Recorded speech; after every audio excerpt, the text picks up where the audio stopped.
experiences other forms of racism, it's important to acknowledge that this is what's sitting in your office. Gender dysphoria is the feeling that your body doesn't match your identity or how other people relate to you doesn't match. A social transition is living your life as your affirmed gender.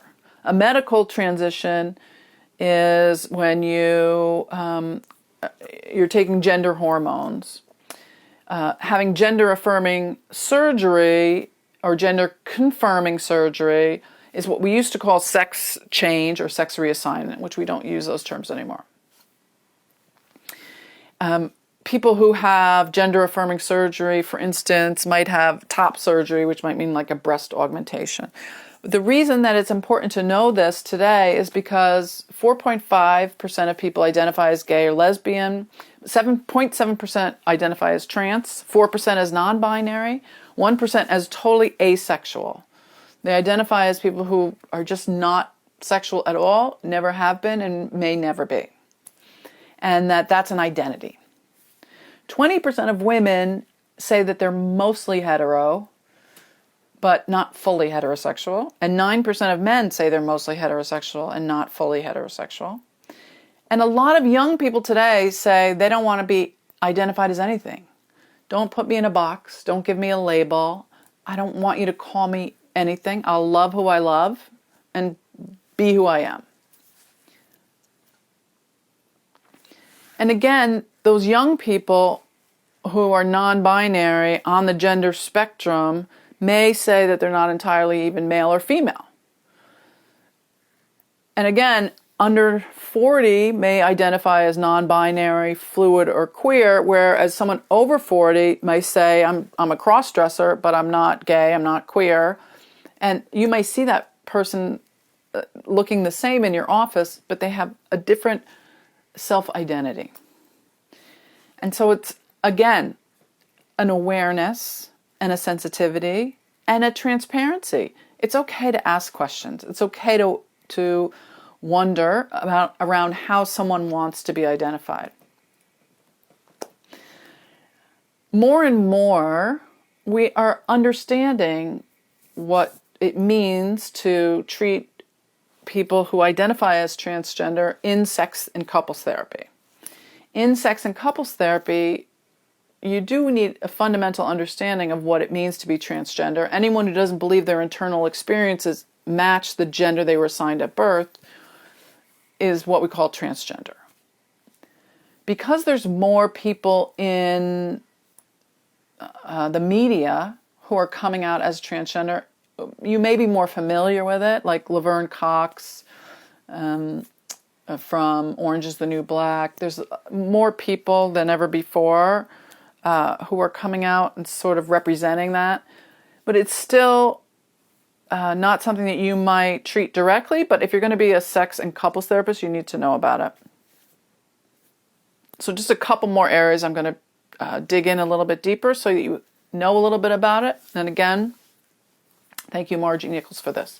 So top surgery, as I said, is breast augmentation. Bottom surgery, which people are particularly interested in, includes vaginoplasty, like recreating a vagina or a vulva, or what's called phalloplasty, which is a construction of a penis.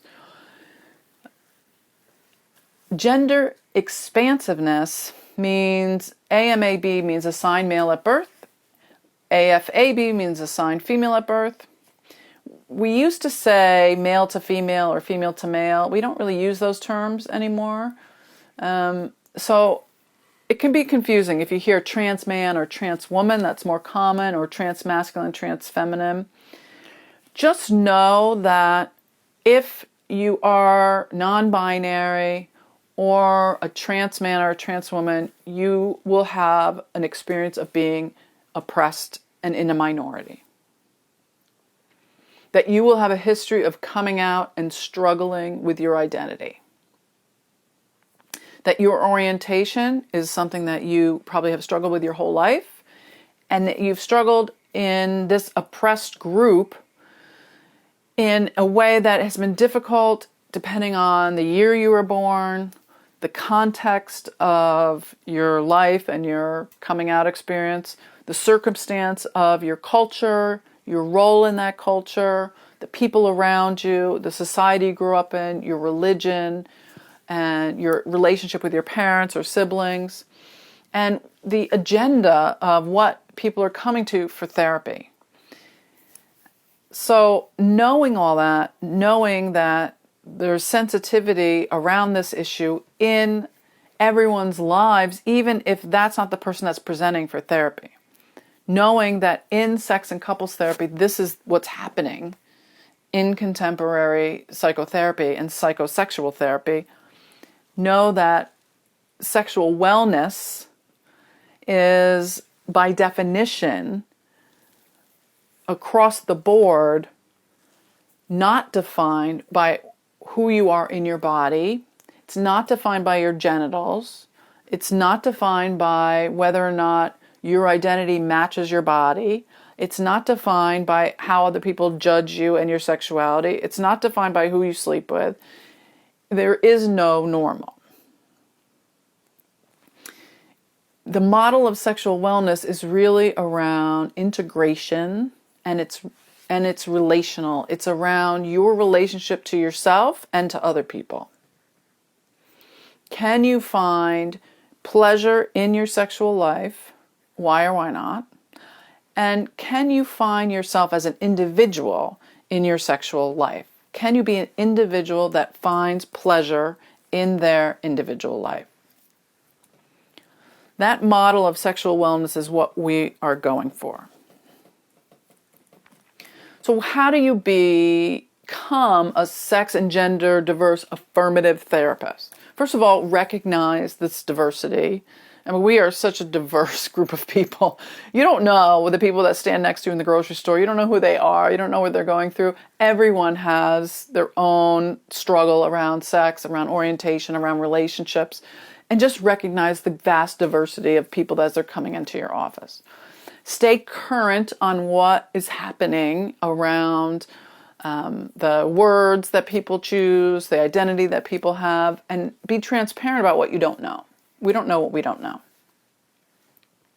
Examine your own bias, how you feel around body awareness, around gender roles, around your own sexism, around your racism, your own privilege and where you come from, and support people, whatever they call themselves, however they define themselves.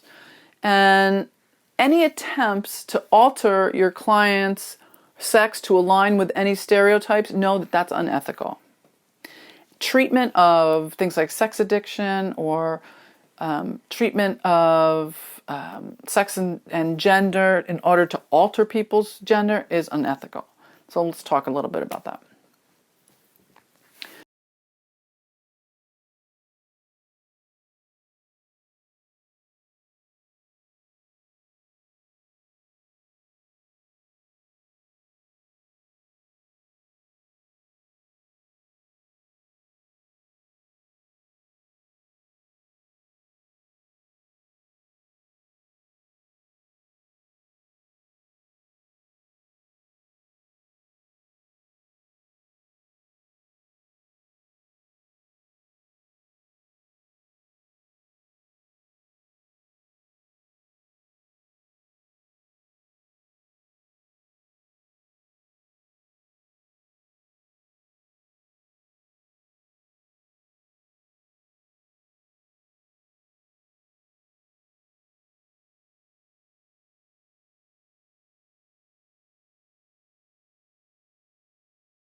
The minority stress model means anyone who's sex and gender diverse faces unique and hostile stressors.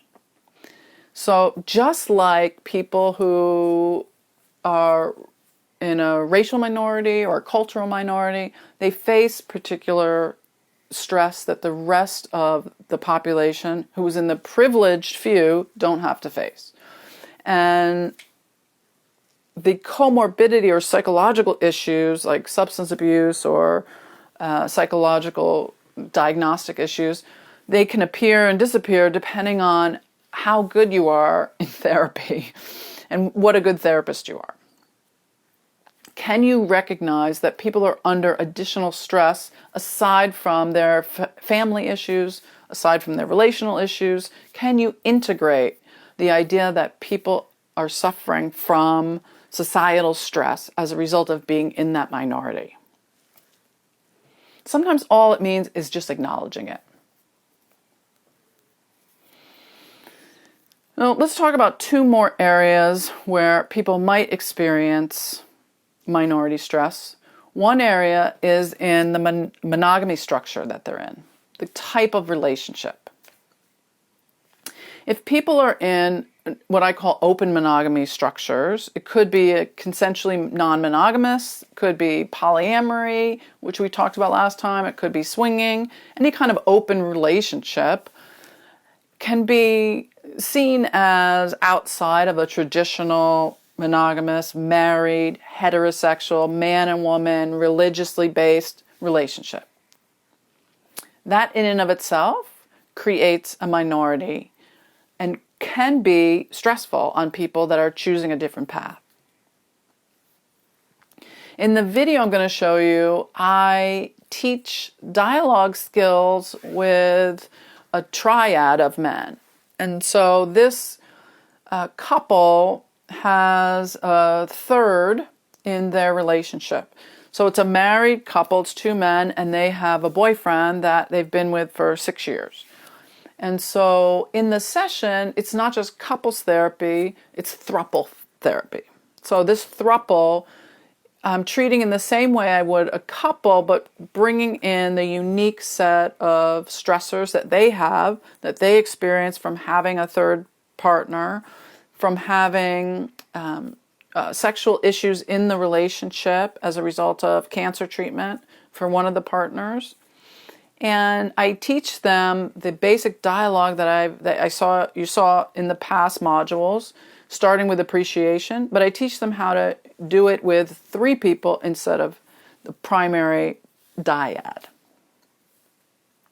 So you'll see that, and you'll see how to do it with a polyamorous relationship and how that may work in the same way that it works with anyone else. Okay. So one of the things that is good to do in like an intensive or a therapy session is to have you guys talk to each other. And so one of the things that Doug and Andy have done before, and we'll teach you how to do it too, is to, and it's really corny and kind of stilted and unnatural in the beginning, but it's a good way though when things get a little bit more intense to have like a container where you are able to share things with each other that might be a little bit more like dangerous in a way, that might like trigger feelings that normally you would get upset about, or might even, get in an argument about, or might be a little bit more part of like a dance that you normally do.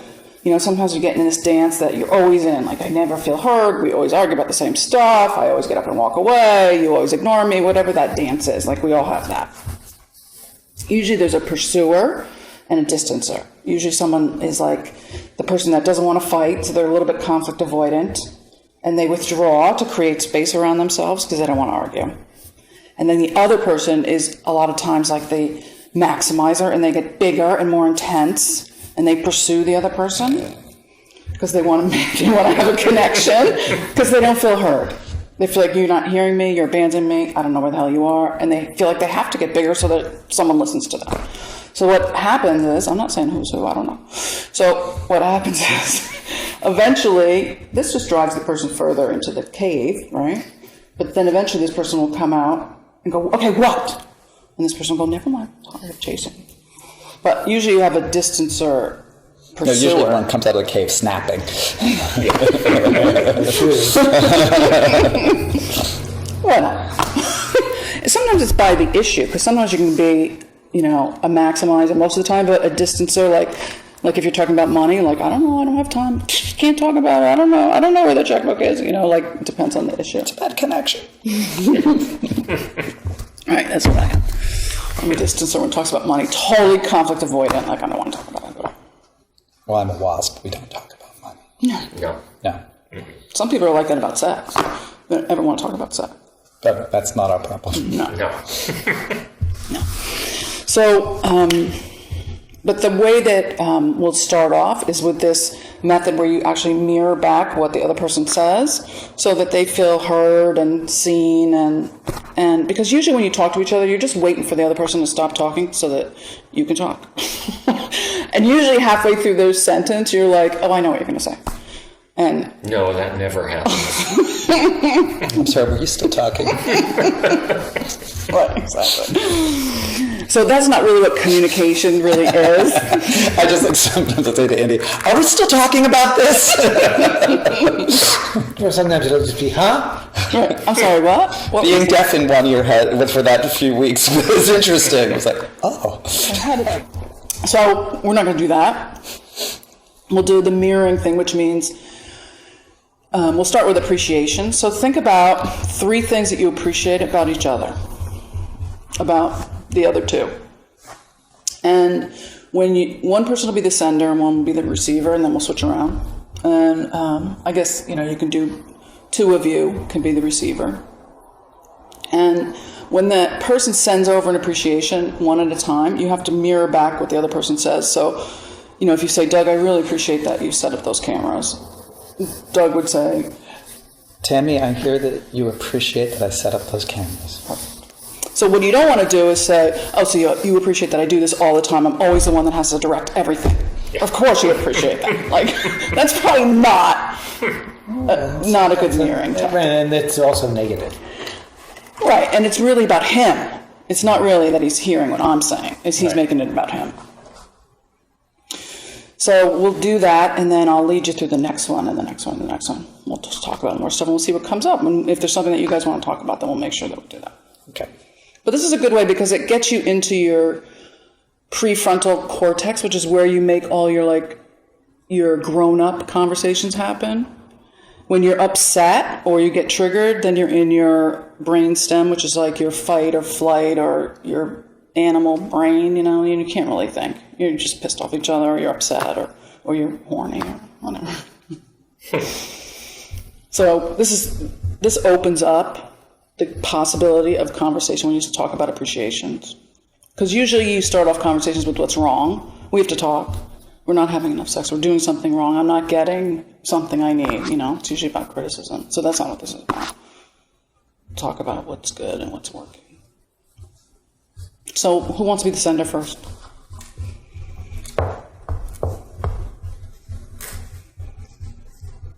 Oh, hell, I'll go. So what are my instructions? I have 2 people there now. So you might start with Andy or Jim, or you can switch back and forth and say, one thing I really appreciate about you is... That sounds like fun. Okay. Are we on any topic or just general appreciations? These are general appreciations, okay. And then next we'll do sexual appreciations. Okay. Wow. Mm-hmm. Okay. That's fun. One thing I appreciate about you is everything. But beyond that, I appreciate that you really always keep the most positive spin on everything. I hear what you're saying, and that you appreciate that I put a positive spin on everything. Correct. So you could say, did I get that? Because it might be part that you missed. Mm-hmm. Is that all there is? Is there more? Is there more to a circus? Well, I said, I appreciate everything, but you put a positive spin on everything. It's a nice balance, but I didn't read the line well. And Jim? And then you can ask him, is there more? Which is different than, is that all you got? Or is there anything else? You can ask him, is there more? Because there might be more about that. Well, I think we got that. Okay, good. And Jim, one thing I appreciate about you is that you're so affable and always friendly and take things the best way.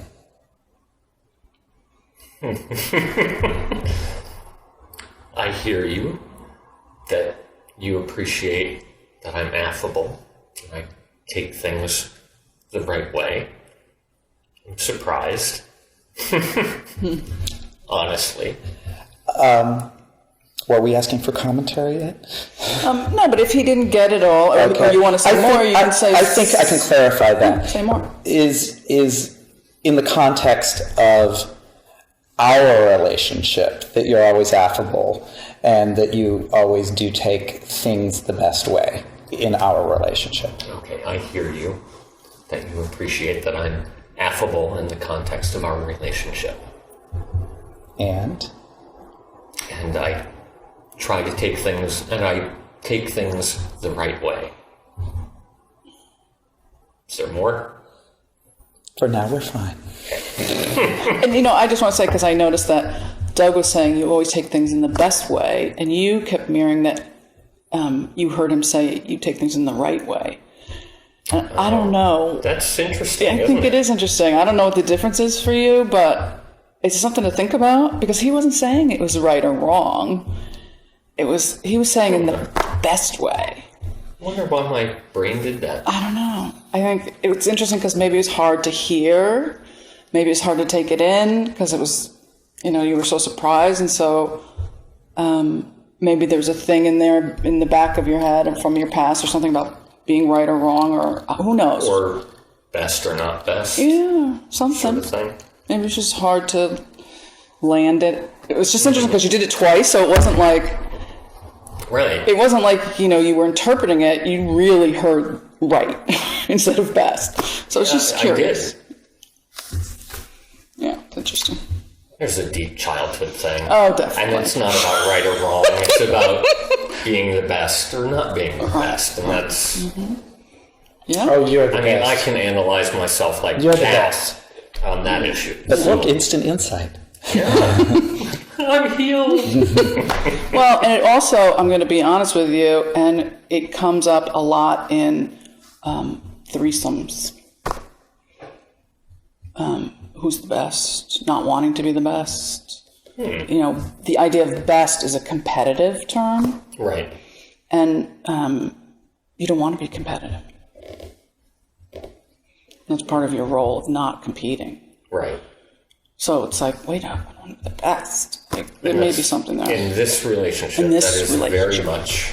But we were not talking about that yet.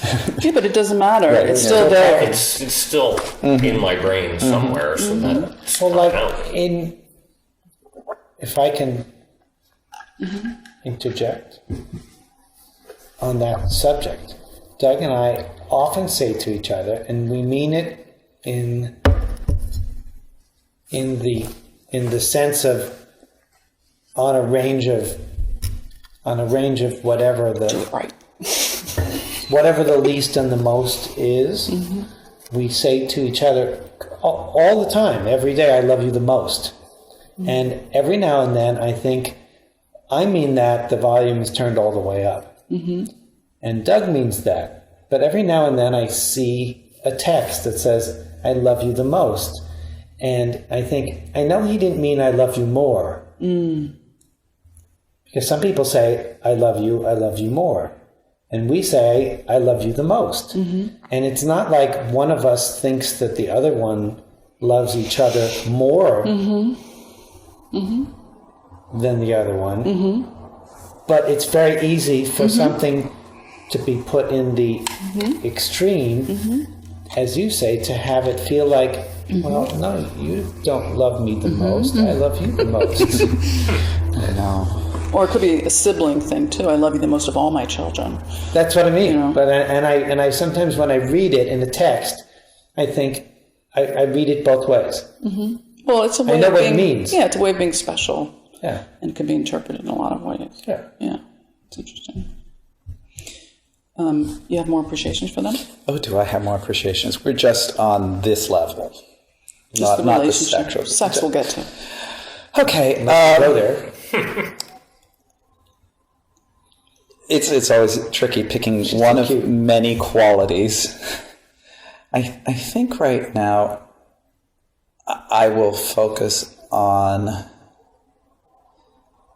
because I said the last one was about that you put a positive spin on things and that you're always trying to be positive. I think, Andy, something I appreciate about you is how steady you are in every aspect of your life. Okay. I'm hearing that you feel that you appreciate my steadiness in every aspect of my life. Is that right? That is correct.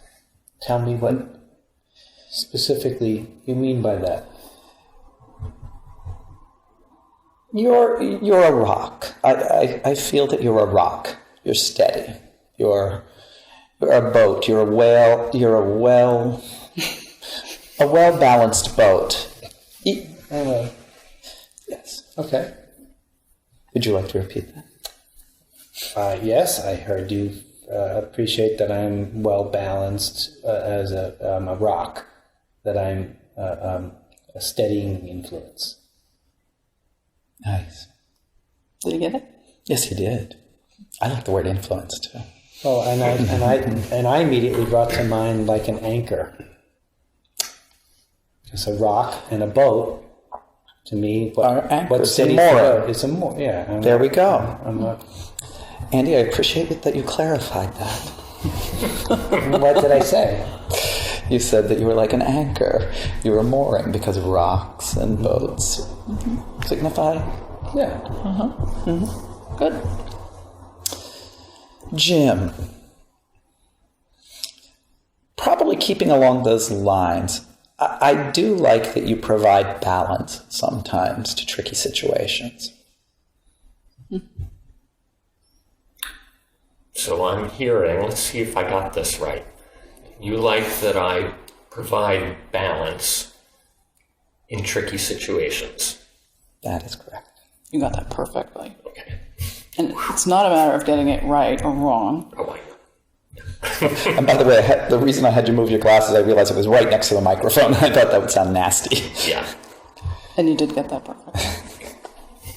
So one more, I think, right? One more on the general. Well, I'm just going to go on this level. Andy, I feel that you're endlessly cute.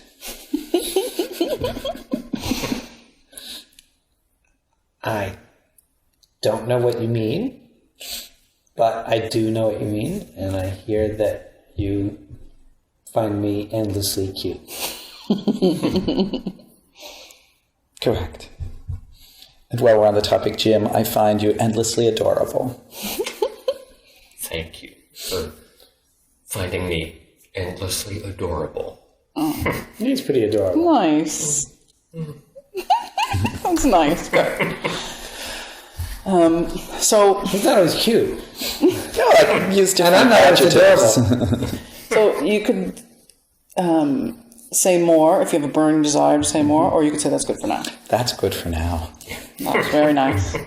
But cute and adorable are a good segue to other things. Absolutely. Of Absolutely. course, So I have to appreciate and Jim has to I appreciate. know. So either one of you can go next. I did my part. Yeah. Well, I guess it's my turn. Okay. Oh, it's a ping pong. I'm going to be horrible at this. Not really. Wow, You just Jim. set yourself up for disaster already. Story of my life. We're working on this. We're working on it, Jim. I appreciate how much pleasure you bring to us and to me And I appreciate how much pleasure you get out of that. Okay, so I'm hearing the pleasure principle about you appreciate that I bring not just both of you pleasure, but you on an individual basis, and myself as well. Yes. That's right. Good. So you could say, did I get it? Or is there more? If you want to know more, he might say that's good for now. Well, It's like, good for now? Did I get it? yes, you did. Yeah, You did. And I appreciate, Doug, that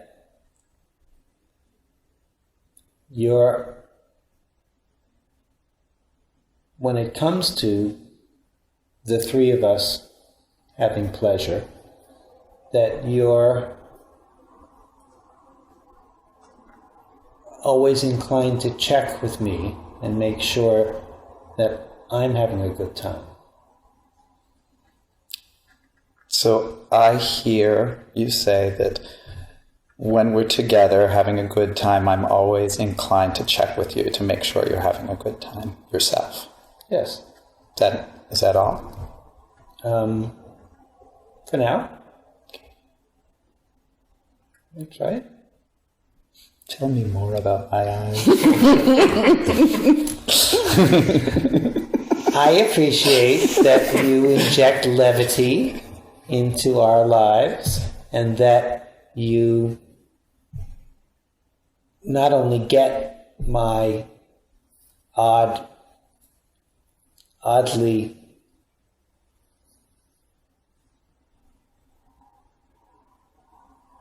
eclectic sense of humor, but you also come right back with an equally eclectic sense of humor. Like, tell me more about my eyes. So you appreciate that I inject levity into our lives, but I also appreciate your rather eclectic sense of humor, and I come back with my own eclectic rejoinder. That's right. Anything else?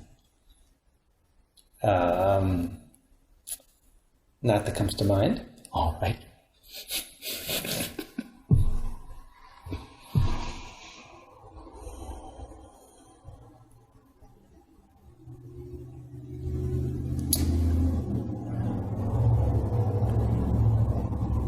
Jim, I appreciate your versatility. Okay, I'm going to ask you to clarify. I appreciate the fact that you are somewhat chameleon-like in that when it feels right for you to take one role in our relationship, that you are generously able to fulfill that role, and when it seems like something else is appropriate, that you're able to be versatile enough to accommodate.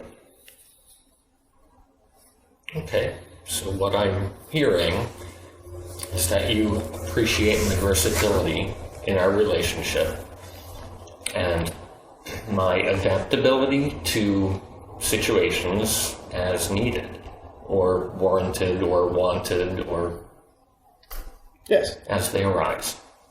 Yes. May I interject on that? Jim, because I want to say also I really appreciate how helpful you are in good times and bad. I'm hearing that you appreciate how helpful I am in good times and in bad. Yeah. Thank you. I try to be. You're welcome. I notice. Nice. Is there more, Andy? Oh, I suppose there is. I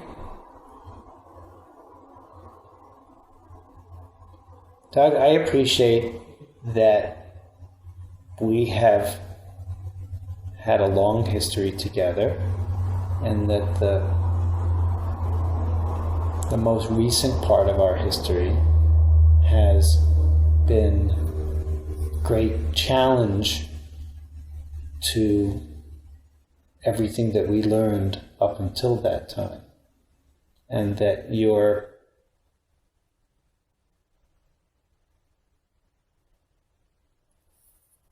going with the flow on that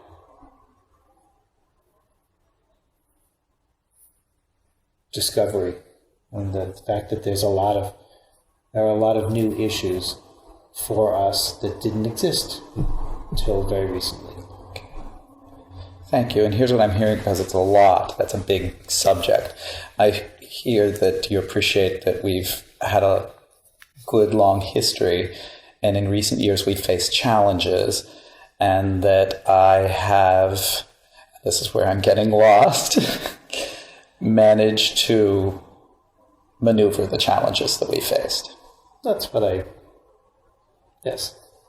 That's, anything else? well, that being a broad brush stroke, many other things, but that's what I meant. Okay. Thank you. And you. Well, I hear that you feel the same way. And I hear that you hear I say that I feel the same way. There's that There's an levity. echo in here. There's that levity. That humor. Otherwise I feel really uncomfortable. I have another one for Jim. Yes.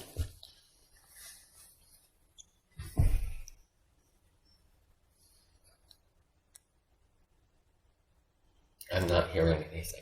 I'm thinking what I want to say. We'll edit out the I want to positive. shave your ears, though. I know, it grows about an inch a day. It's like, While we're taking this pause, I'm checking cameras. Give me a sec. Jim, I appreciate that. How often I think to myself, he's really well informed. Right? You respond to a lot of our wide-ranging interests with a depth of knowledge and understanding that I frequently notice. So I hear that you appreciate that I'm well-informed, knowledgeable on a wide range of subjects, kind of boiling it down into, Yeah. that's how my mind works, is take all that and Yeah. Mm-hmm. Well, I always use more words to describe something than needs to be, but I do frequently find myself listening to something that you say either to me or to Doug and thinking that you know a lot about a lot of things. thank you. Do you want to mirror that part back? Because that was a little more succinct. Oh, you appreciate that, my 3-second brain. That's okay. You appreciate that I have a wide knowledge about many different things. Yeah, you got it. Yeah. Good. Anything else?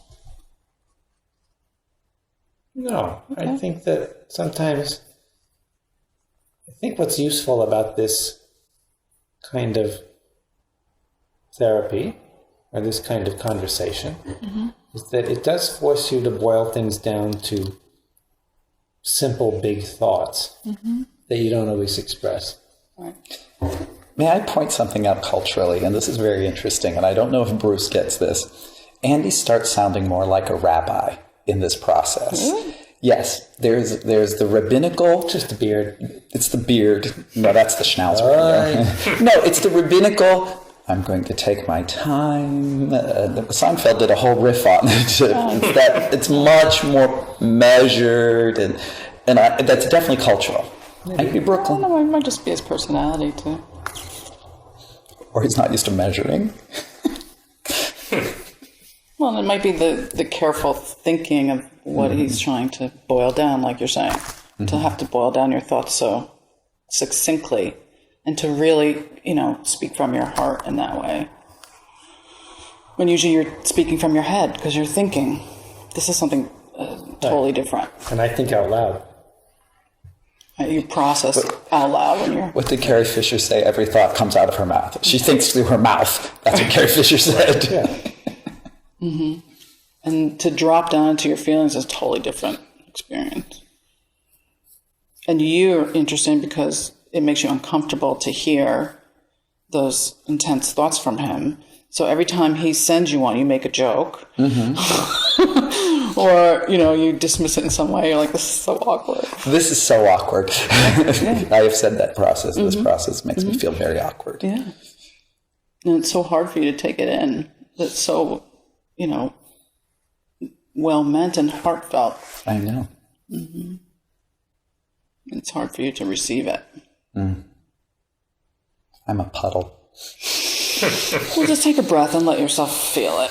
Don't dismiss it, because how often does this happen in life? Where you really get what you really want?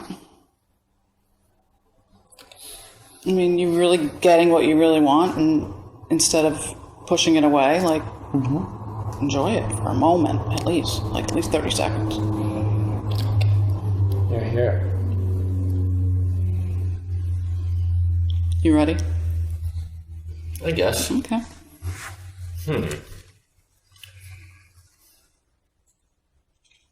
Doug, Take a breath.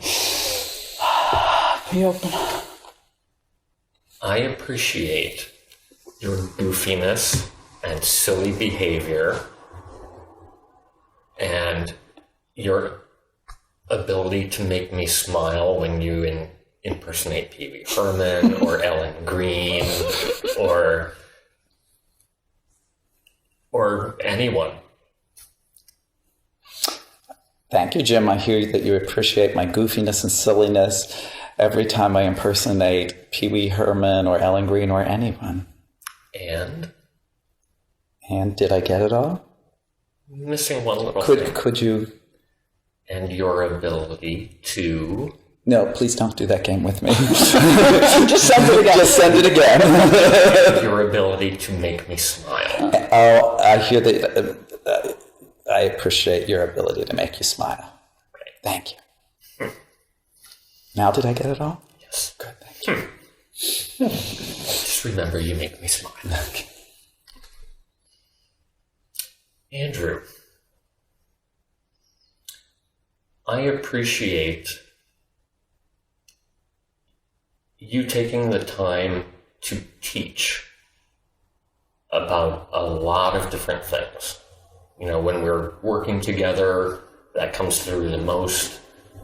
But even just little things, you like to teach and explain and make people have a wide depth of knowledge. Thank you, Jim. I hear that you appreciate that I like to explain things and I like to teach, and I like for people to understand in depth things when I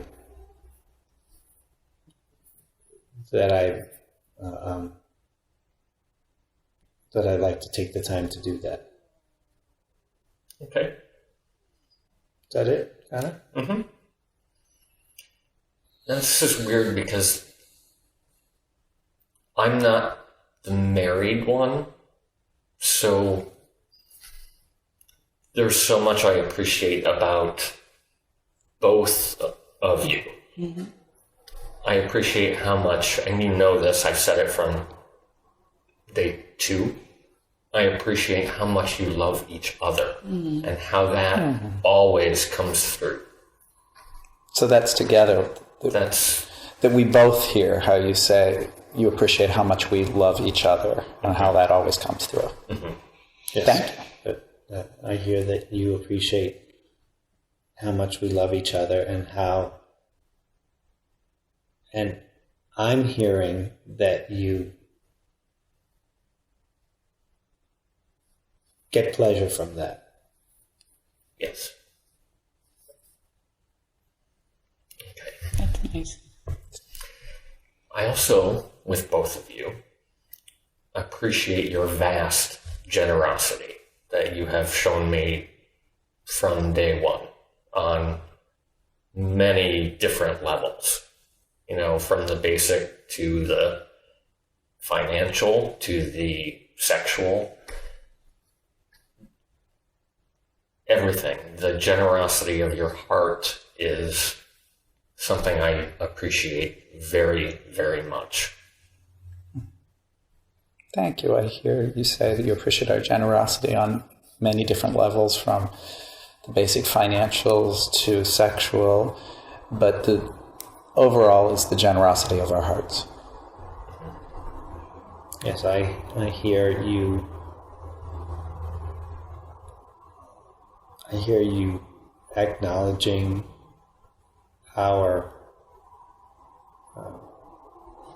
desire to give. That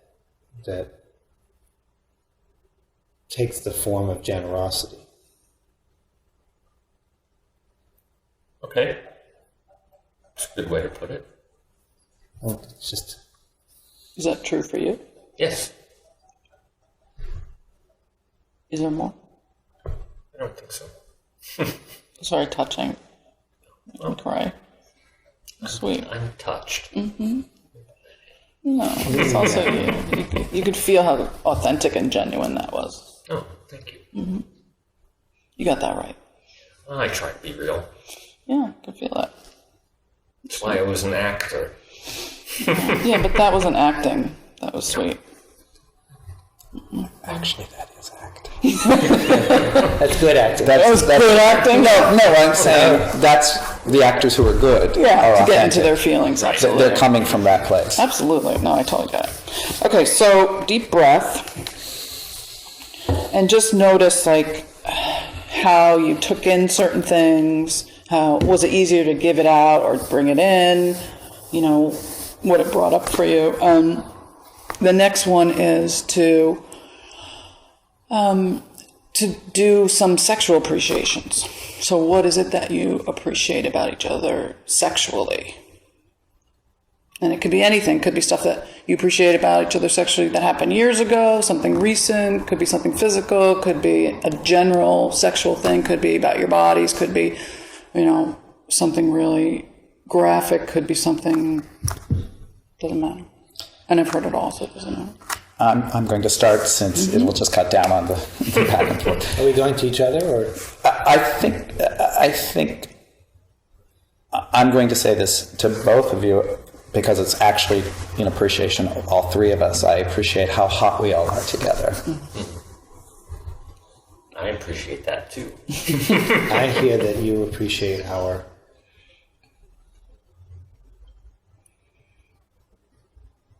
sexiness. Okay, I'll take that.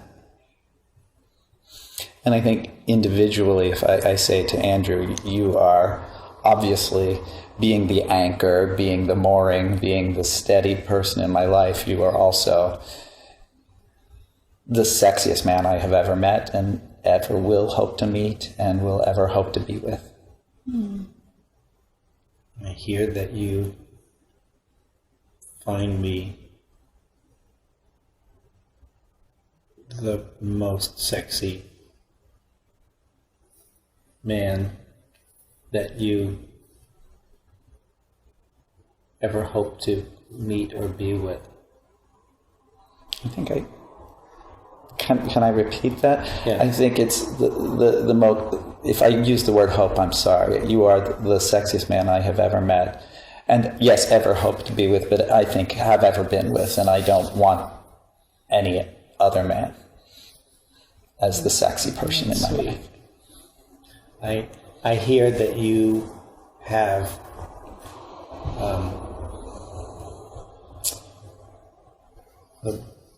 the great appreciation for the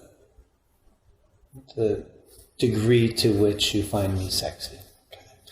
And Jim, I'm going to put a parenthetical that we'll come back to under probably very difficult circumstances, how you have added delight, enjoyment, and surprise to our sexual lives. I'm hearing that I have added delight and joy and surprise, and I'm missing one. No, that was... Oh, okay. It was enjoyment. Enjoyment. Oh, I was missing a syllable. Yeah. Oh, is it my turn? To our lives. Yes. Okay. I'm also going to say, Andy, I love your body. And Jim, I love your body. Thank you. I hear that you love our bodies. Yes. That's what I hear too.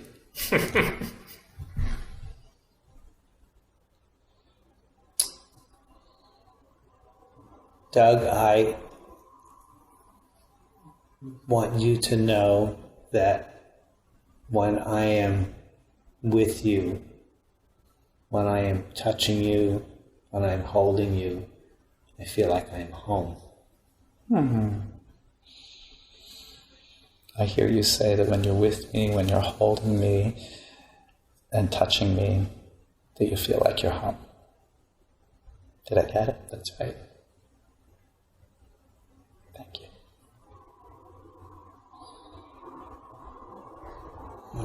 Jim, I have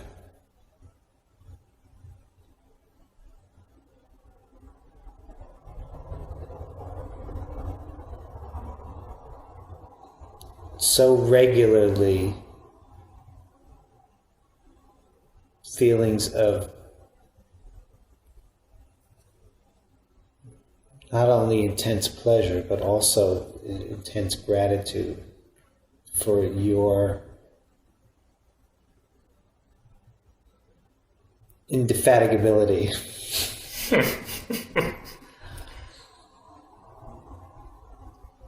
Okay. And that did not stick in my head at all. Just like, I think it was the word. yeah, kind of hung up on that. I'll clarify. I appreciate that you take great satisfaction in making us happy, and that you are tireless in that gift. So I'm hearing this is very interesting. It's hard. It's not sticking in my head. I can't.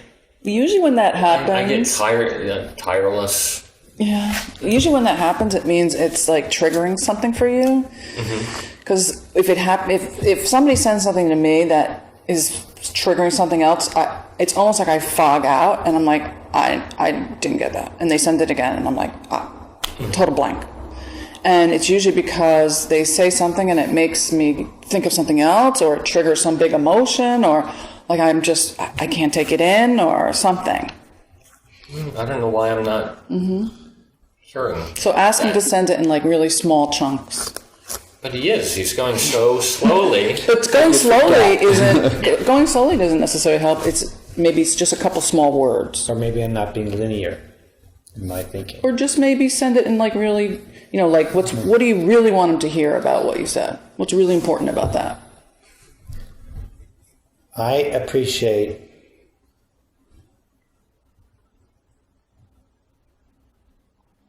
your stick-to-itiveness.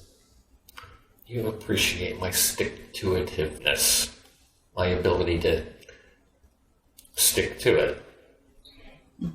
And can you say more about what that means about in your sex life? I appreciate the fact that you're able to bring me pleasure and Doug pleasure, and you don't give up easily. You appreciate my ability to bring both of you pleasure and that I don't give up easily. Yes. Okay. Another part, I don't take compliments well. So being on to hear it. But it's interesting because you took the general ones fine, but there's something about the sexual ones that is a little bit more difficult. I'm not sure I took the general ones fine. Well, you were able to mirror them back. They might have been uncomfortable, but this one's tough. I don't know why. Could you be specific, perhaps, on what, when you're saying tireless, what? Is there an act? Is there a something? Is there something he does? Or? Are you talking about you give great blowjobs? I'm compared. I love your massages, or Yeah, when you go for something, you keep at it. When it comes to oral sex, when it comes to sensual touching, you stay in the moment for a long time. You don't get easily bored or distracted. Okay, so I'm hearing that, again, I stick to it, whatever that is, be it oral sex or whatever we're doing in the moment, that I keep at it, I don't get bored with it. Yes. And I notice that all the time, I don't acknowledge it very often, but that's why it's important for me to say so now, because it is important to us. and I wonder if you could share with him, and that makes me feel. And that makes me feel like you enjoy it too. It doesn't make me feel.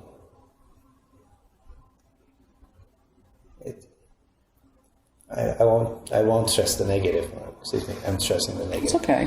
Whatever your feeling is. It makes me feel like you're as into the act of bringing us pleasure as we are into the act of receiving it from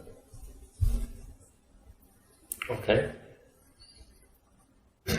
So I'm hearing that, this is so weird in my head, that, because I can't repeat it back. Okay. So it makes me feel less guilty. It makes me feel turned on. It makes me feel, what is that feeling? It makes me feel. I think it intensifies my pleasure to know how much you enjoy bringing us pleasure. That it, yeah. I was going to say stop. Yeah. That's my instinct is to say stop. Yeah, because I'm So trying to I'm explain it too hearing much. that you like that I enjoy our experiences Yes, sexually. yes.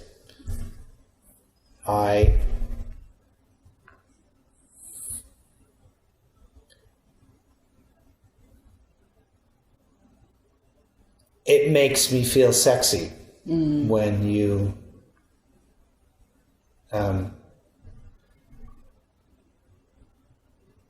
keep at it.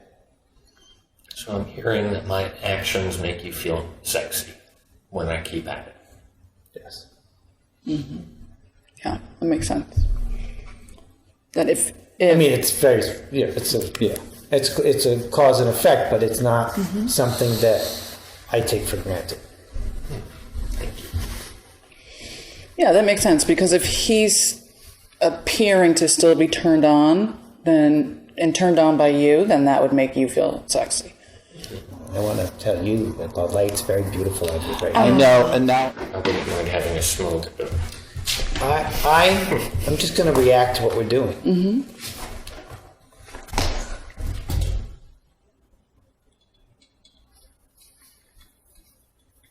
I appreciate the nuance that reflecting back what you receive brings out.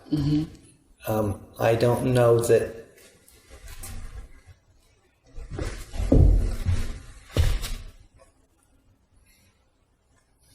I'm just saying it's so I don't much know right. that the three of us have a lot of difficulty with our sex lives. And so it seems on one level to be superficial, that we're talking about big things, because we don't necessarily exist with a lot of sexual problem, and yet our sex life, it has at its heart some sexual problems that we don't seem to find difficult. That's why it's kind of interesting, because we're talking on very broad, loving, but seemingly superficial issues. But in fact, I think, I mean, this is what I feel, I'm saying this to both of you, that we've managed to make a successful sexual relationship out of our friendship with Jim that, as Doug has expressed, not only brings us pleasure. This is way too much for you to mirror back. I'm just expressing myself.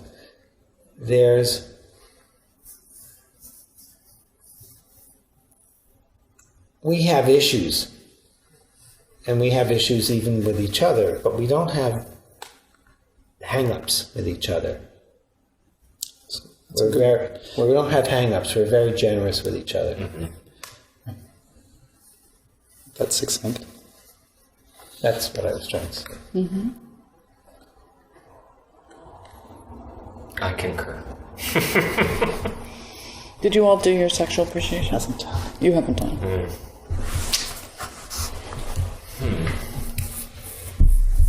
I'll be blunt, Doug.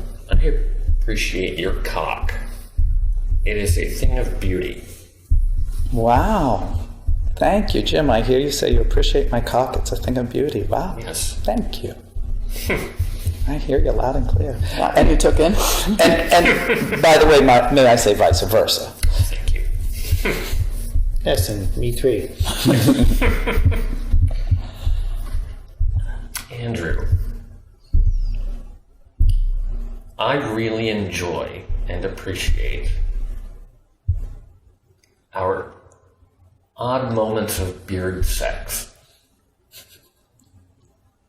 I hear you acknowledging that we have beard sex and that you enjoy it.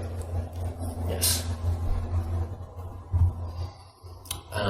To both? Tammy wants to know what that is now. We'll talk about it later. We'll show you later. To both, I appreciate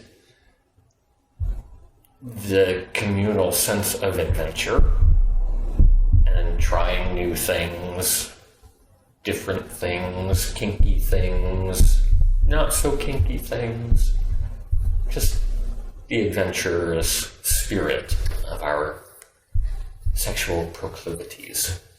So I hear you appreciate our spirit of, I'm sorry, it was a lot of words, and now my head is that our adventurousness and how we share that with you.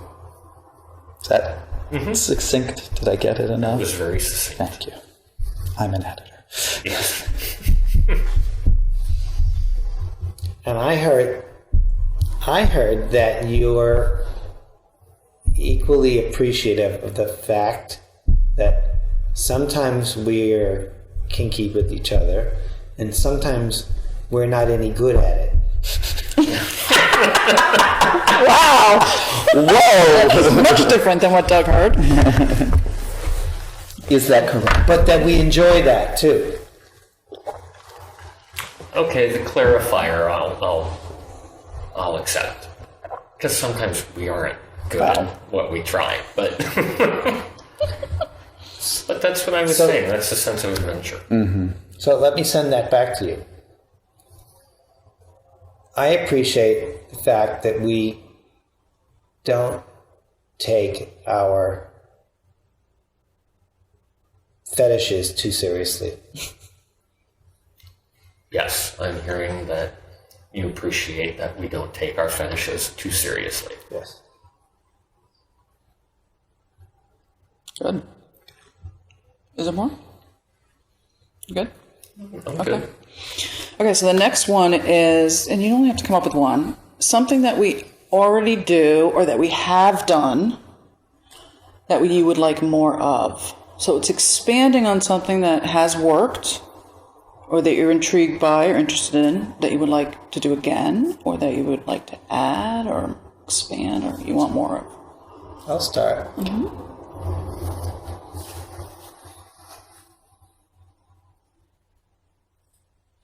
Doug, I would like.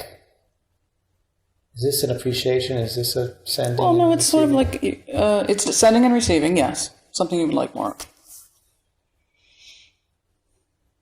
I would like for you to take more liberties with me anally. I'm hearing you say that you would like me to take more liberties with you anally. Yes. Okay. Do you need more info about that? Are you good? I'm pretty good. That's pretty succinct. Should I follow up? If you want. Is there more? Yes. I sometimes feel like you're afraid to push too hard. You hear that you feel as if I'm afraid to push too hard. Mm-hmm. Okay.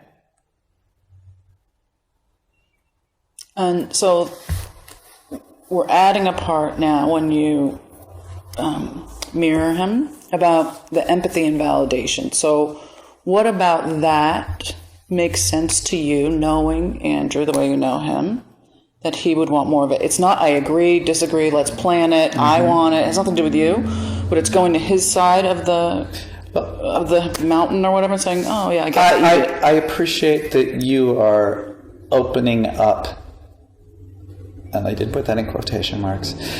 I appreciate that you are opening up some opportunities to explore more anal play, and you're giving me permission to go further.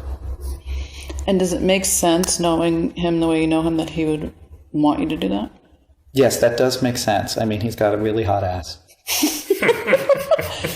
And what about the part that he thinks sometimes you're afraid to push it? What makes sense to you about that? What makes sense to me about that, I think that's a deeper part of the story, is that there is a tentative nature in things because over the last 2 years, things have changed. Mm-hmm. And I'm relearning things just as you're relearning things. And it's been tricky in many cases. I hear that you're feeling like there's a lot of new learning that is happening, and that you acknowledge that we are in a new phase. Yes. I didn't use your words, but No, it's the same thing. And is there some fear there on your part? I don't know if it's fear. I guess there is a component of fear, but it's more still relearning a vocabulary.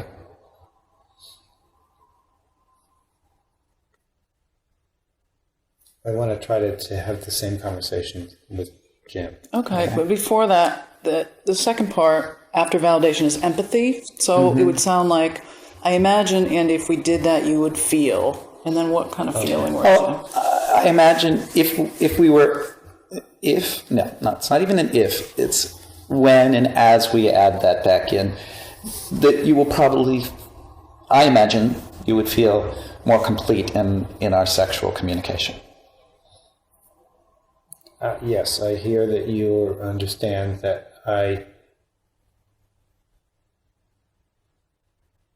would feel more satisfied if we were to keep going in that direction. And, I mean, let's check in. Is that how you would feel? Are there other things that you would feel as well?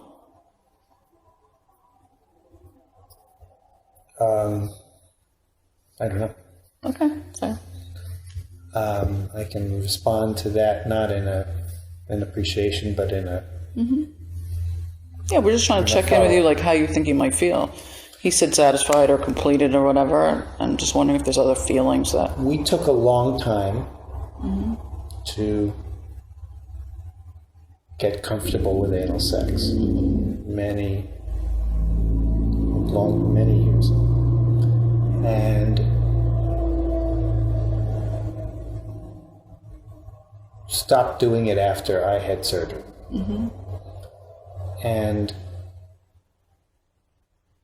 just begin to get to a point where I don't feel like I'm being handled with kid gloves anymore.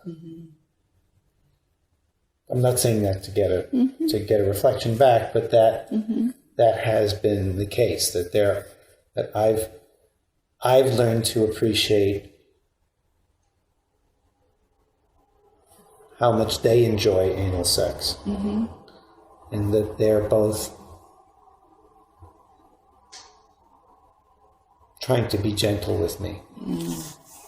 And most of the time, that's what I want. And every so often, it makes me feel a little broken. Yeah. And not through any intention, just because of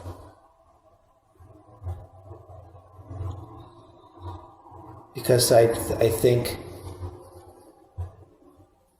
maybe Jim less so than Doug, because of the depth of our history together. That there's more fear.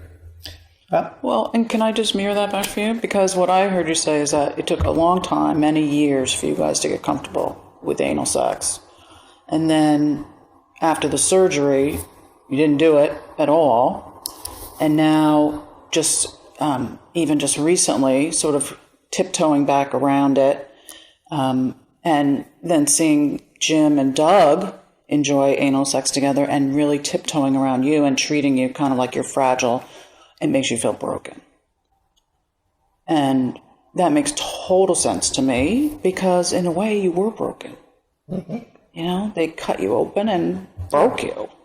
And I can imagine that for you, that fragility, just now coming out of that, you know, you don't want to feel that way. Particularly, it makes sense that Doug would have some fear about hurting you because he saw you go through so much pain. Well, and actually, if I can interject right now, is because you're my Rock of Gibraltar, it's been very difficult over the last few years, and I can name 3 big piers of a bridge where your fragility has shown up. I mean, I've watched you with your appendix. I watched you with your and I'm not talking about our emotionals, what we went through with our parents, but also with the prostate. And even then, just 2 weeks ago, you in the hospital again. I've been sitting by your side a lot in hospitals, and it has probably had a profound effect on how I perceive you. And it's not all true, but there's a very gut thing that I'm not always in control of how I realize, and it terrifies me that you're fragile. So the story I make up is? The story I make up is,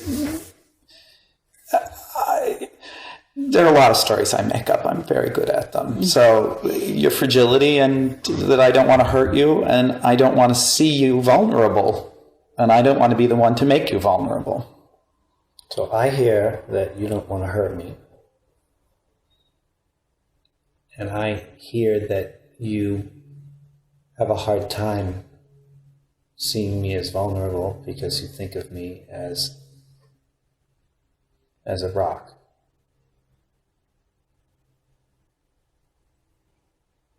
And I hear that you also don't want to break him because you've seen that he can be broken.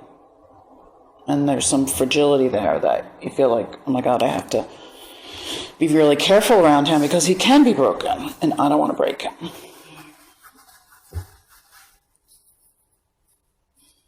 Mm-hmm. I don't know where that story comes from with you, that you have that power to break people. Oh, I'm clumsy and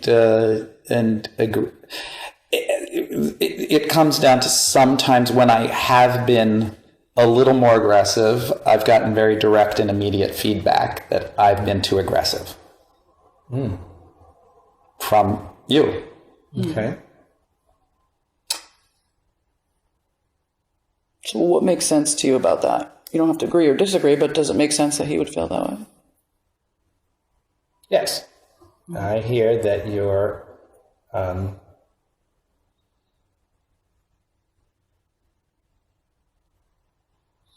I hear that you feel sometimes I am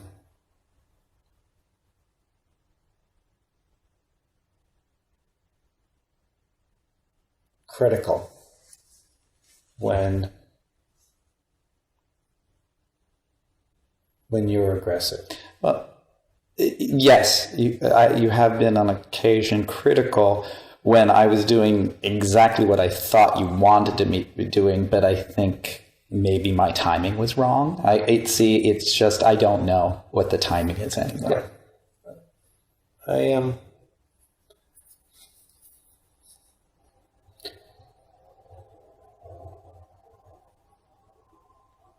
I don't know if it's best to reflect that or if it's best to answer. Well, But I perceive as being a request. I wonder if you could just validate how he feels. Like, Yes. Does it make sense from his side of the... Yeah, it makes complete sense to me that sometimes when I have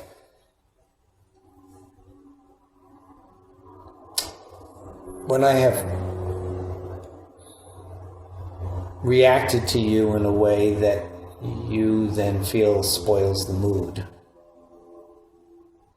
by reacting to what you perceive as aggression, that it makes you, that it turns you off. Well, I get turned off because I get a mixed message. I'm being told on one hand, I need you to be more aggressive, and then I get, and I do recall one time or a couple times very distinctly where I've been basically slapped down verbally in such a way that, yes, I have been turned off, and also makes me think, well, I can't go that far. So my message has been received pretty clearly that you tell me you want something, and when I do that, I'm then told I'm doing it wrong.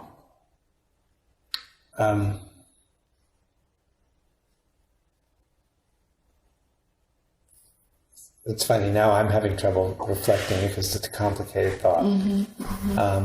So what's coming up for me right now is, if you were to drop down in your feelings right now, what are you feeling?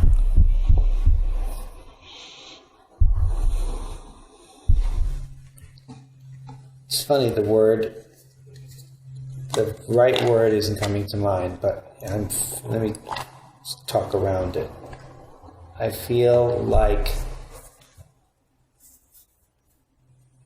I have not always been good and game. I feel like I've been sometimes not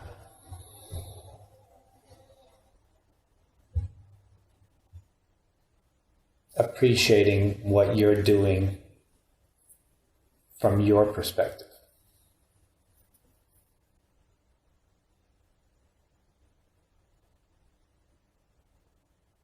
Like there are times when I get lost in my own sensations that especially when I react abruptly or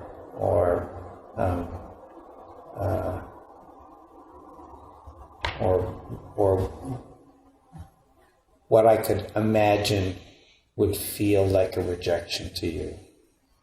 That it's frequently a very specific physical reaction. So, would you like me to be specific? Sure.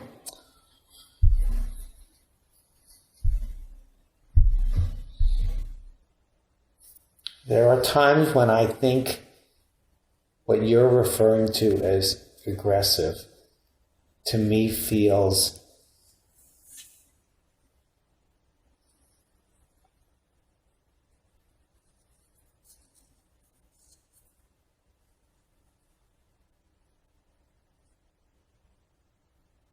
like you're not imagining what this feels like to me. So not in tune with you? Yeah, like sloppy.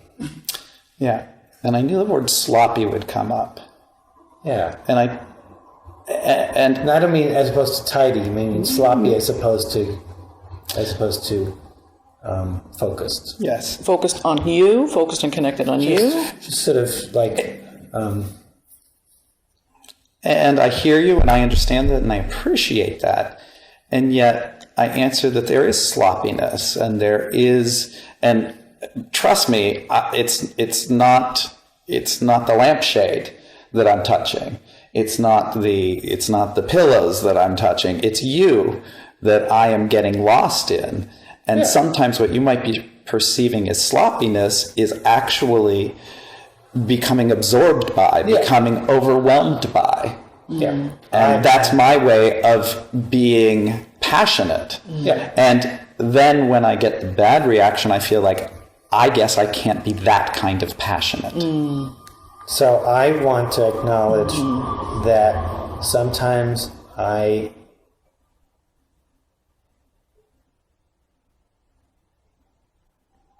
react in ways to you that turns off your passion, and that there are times when I'm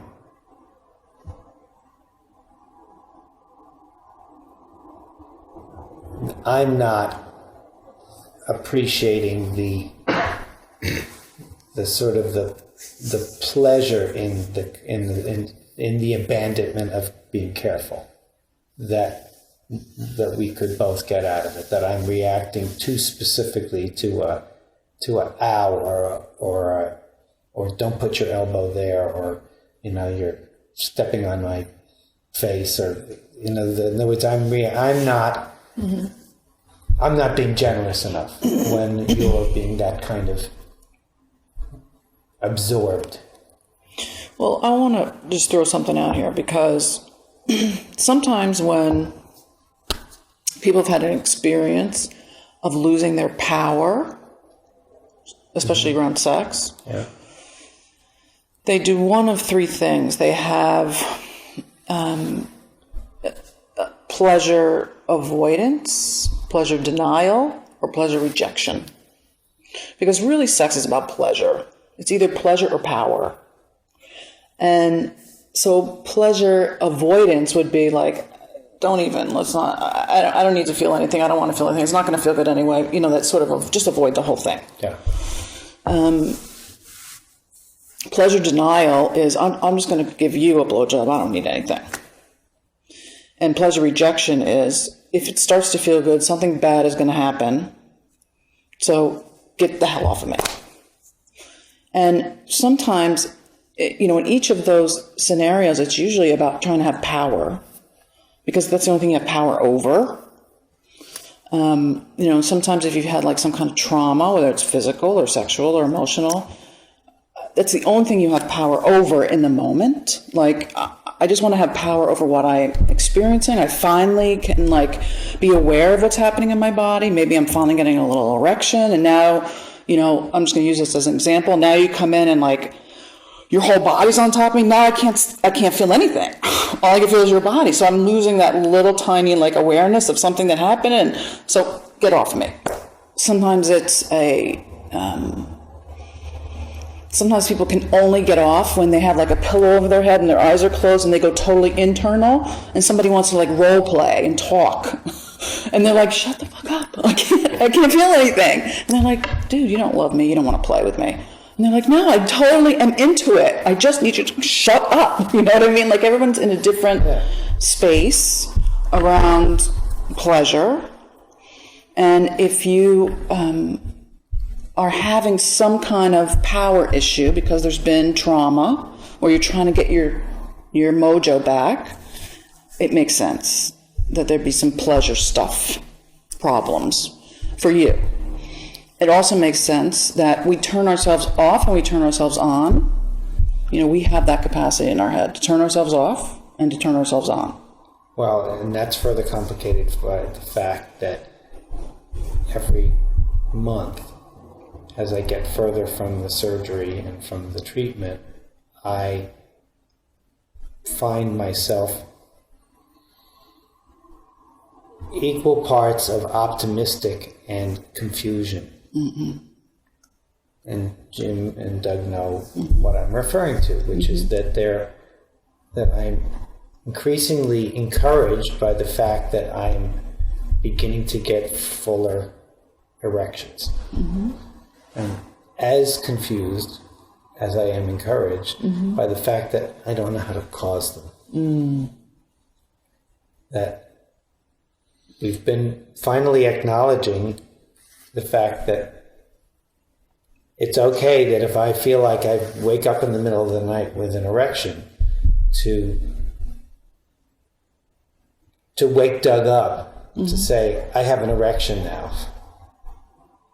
But it's also confusing, because when I do that, it doesn't usually last very long. Mm-hmm. It's usually I have no way of understanding where it's coming from. And Jim has seen this too. There's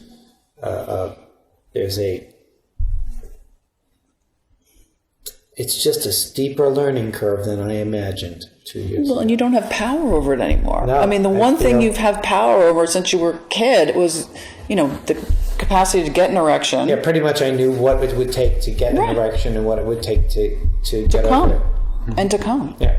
And that I've made more progress in learning how to have an orgasm than I have in learning how to get an erection. Mm-hmm. That's good. It's encouraging because I'm an optimistic person, but it's also confusing because I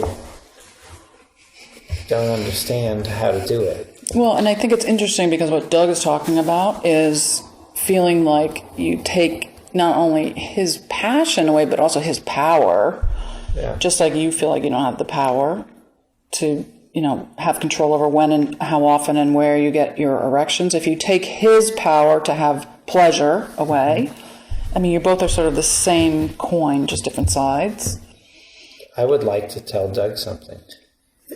Before you do, because I've been receiving a lot of information, I want to add something to this conversation, because it's not just passion, it's not just power.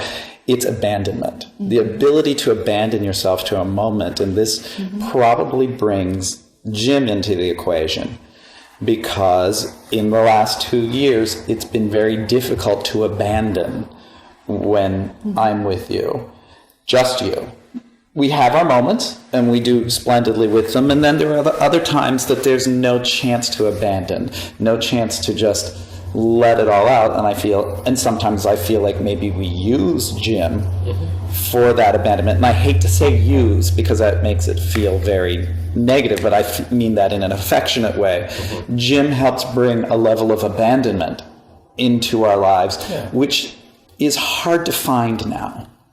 Abandonment is very hard because your confusion, your optimism with the confusion doesn't let me and you together abandon. We're maneuvering, and it's when we're maneuvering. If I get it wrong, I feel like I was abandoned there for a second, and I abandoned, and then I shouldn't have. I should have been more. And at the same time, exactly at those moments, I feel what I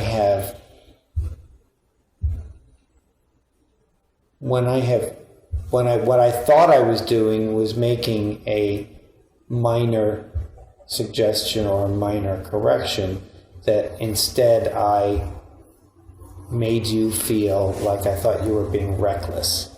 And I want to tell you that I don't feel that way. I don't feel like you would ever be anything other than careful and loving with me.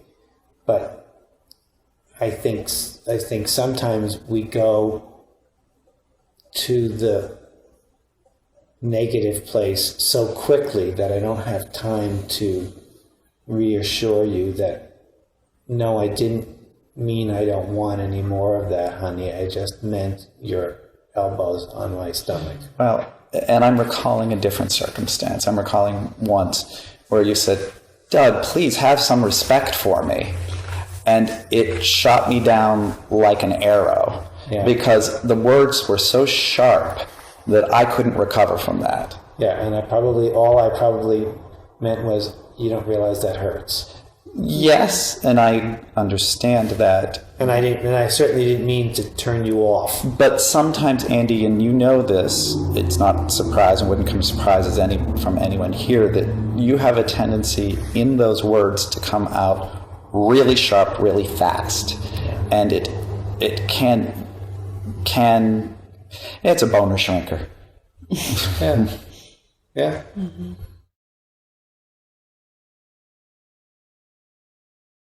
So you'll notice in the video how each partner can be activated by the other and can focus on the dyadic relationship, and I can bring them to that couple issue, working on the coaching of the two of them in that relationship while the other bears witness. So I'm taking them out of the trauma model, which is the victim, perpetrator, rescuer, and teaching them how to be giver, receiver, and witness.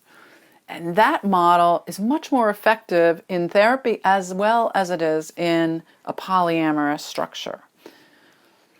So that giver, receiver, witness model means you teach people to hold their reactivity and also be witness to the other's dialogue and feelings, and then be able to comment on what comes up for them. And so it teaches people to work with their own reactivity as well as honor each other's feelings.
In the next video, I'm going to show you, it's just a short explanation of how I think this whole polyamory, consensual non-monogamy, open relationships structure has shifted in our culture because of women being the gatekeepers of monogamy.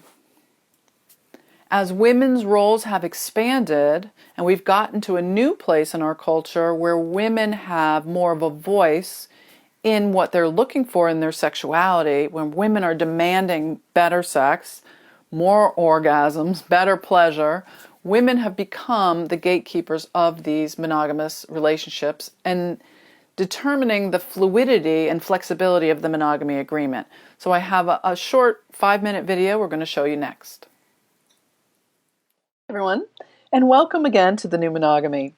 This is Dr. Tammy Nelson, and today we're talking about the gatekeepers of monogamy.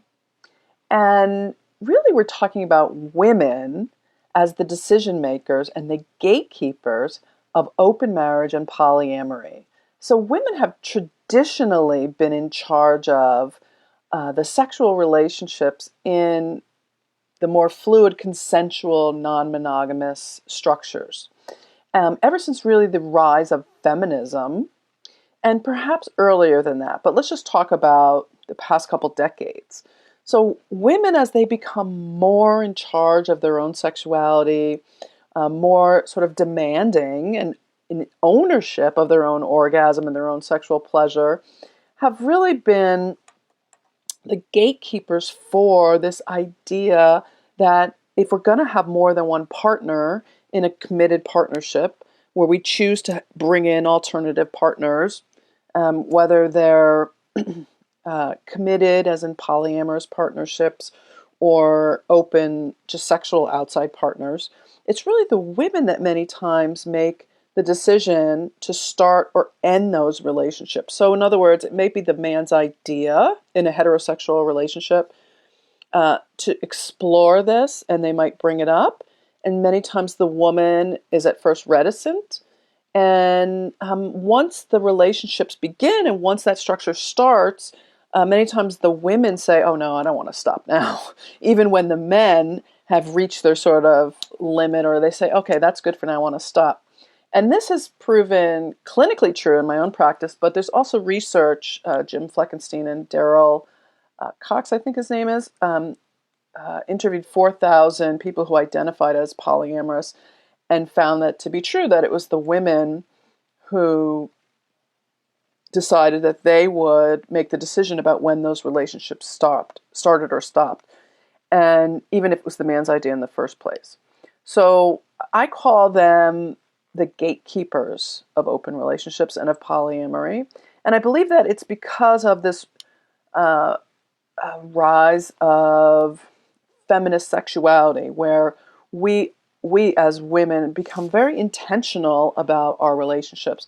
And the fact that we're incredibly busy in our culture in America. Most women are working, we have children, we have homes, we have houses to take care of. And so what makes relationships work, all relationships, open, monogamous, monogamish, is, really are 4 things: time, attention, affection, and sex.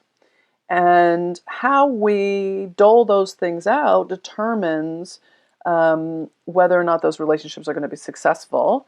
And it's really a mathematical formula based on what our partner needs and how much we give to them. So if I need more time, but you need more affection, and I don't give affection because I don't have time, you get the picture. And frankly, it really does also work if we're going to choose to be polyamorous. It might work out fine for me to have a boyfriend as long as you get enough time, attention, affection, and sex. But if I'm giving him all my time, you may not be happy. Unless really you don't care about time so much, it's not really your language of love. But you really do care about affection and sex. So as long as you're getting enough affection and sex to maintain our relationship, I can give all the time in the world to this other partner and you'll still be okay. So as the gatekeeper of relationships, I really am in charge, if I'm in the polyamorous structure of whether or not we're going to do this or not. Plus, I get to really approve or disapprove of outside partners. So if I decide, I'm not really crazy about this woman that you're with or this man that you're with, really it's me who tends to be the one that says, yeah, I'm going to continue this or not continue this, and I'd appreciate it if you would continue or not continue. And perhaps that goes back to a somewhat sort of sexist cliche that if the wife is happy, everyone's happy. And maybe that's because we have been more of the emotional caretakers of the relationships. Or I would like to think it's also that men have matured more in our relationships and have become more emotionally connected and attached and have more language around relationships. And they have to work harder to communicate in polyamorous and open relationships. So they must be able to communicate at a higher level. We have people in my practice, my clinical practice, I see that are much more articulate emotionally. They have a higher emotional intelligence, if you will, because they're much more practiced at communicating about needs, fantasies, desires, conflict. Conflict avoidance doesn't work so well in relationships where there's multiple partners. It's much more complicated. So for any of you who are struggling in how to open your relationship, how to keep it fluid and flexible, the one common denominator here is the disapproval of dishonesty and what I would call the primary desire for integrity. And by integrity, I mean integrating all the parts of you so that you don't ever feel like you have to split off and hide any part of you. There's a difference between privacy and secrecy. And in an open relationship, the idea is that all the parts of you can be open, that you can share and you must share and be honest about all your concerns, all your feelings, and all your desires. So this is just an age-old tendency, more on the feminine end of the spectrum than on the male end of the spectrum, to be open about feelings, to want to be more transparent. And now that there's less fear for women to be sharing their desires and with less fear of punishment, I think it's more common. And in all cultures where there's infidelity, there's punishment, and it's always been harsher for women. So in relationships where there's nonconformity, if you will, it's much safer to be honest and open, just like it's much safer to be honest and open in monogamous relationships. So these are committed, open,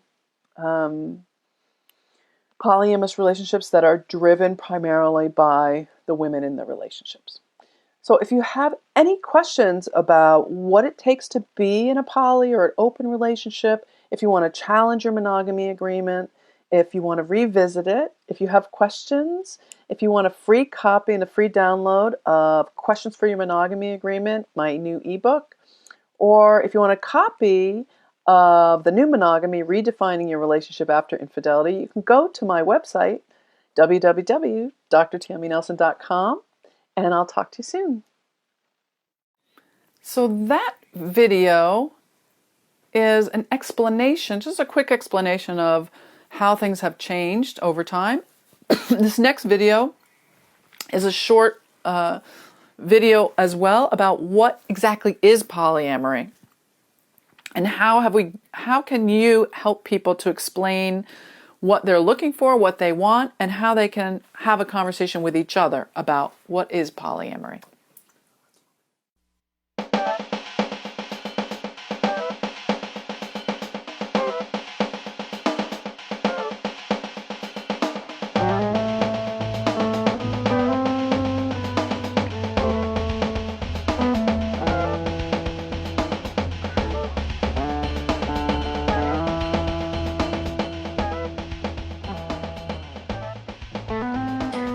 Hi, I'm Dr. Tammy Nelson, and welcome to my video blog, Today is October 16th, 2014, and today we're talking about polyamory. What is it, and can my relationship survive it?